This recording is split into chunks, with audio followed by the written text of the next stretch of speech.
I'm Lyndon. And I'm Alex. And this is Moonlit Chronicles.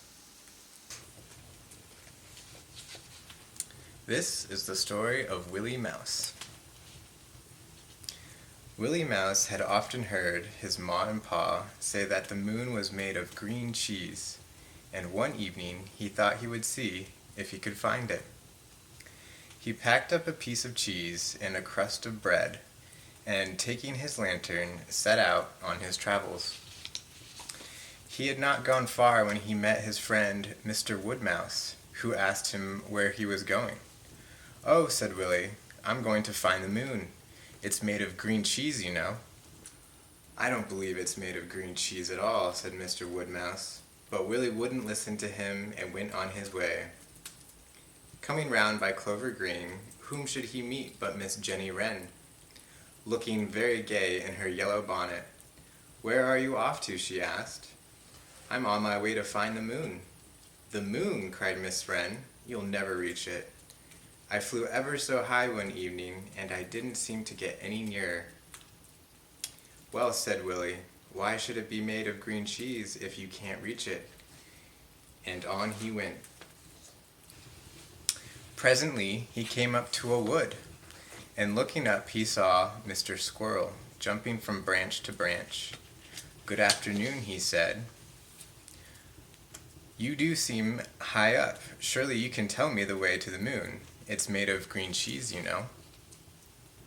"I don't think it's made of green cheese. Why shouldn't it be made of nuts?"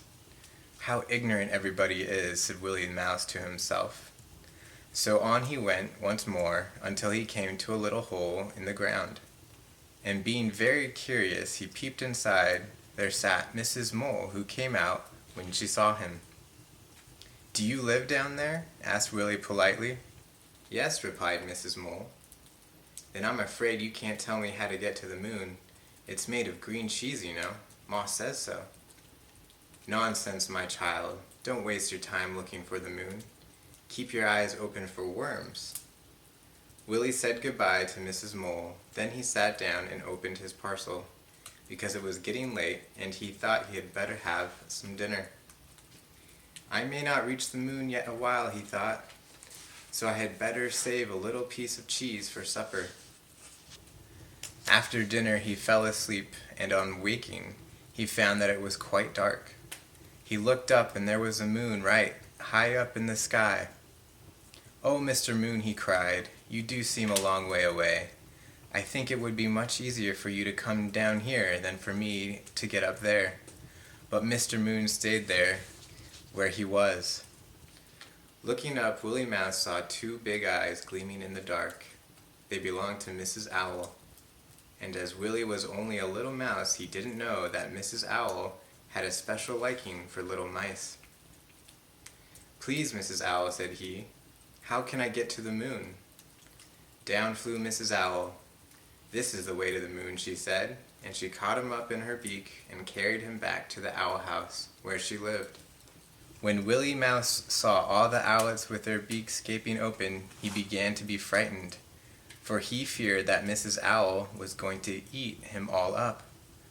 But he didn't know that a good green elf who lived in the trunk of the tree was near at hand, and just as Mrs. Owl opened her beak, the leaves rustled, and there stood Mr. Elf, who jumped to the ground with Willie on his back.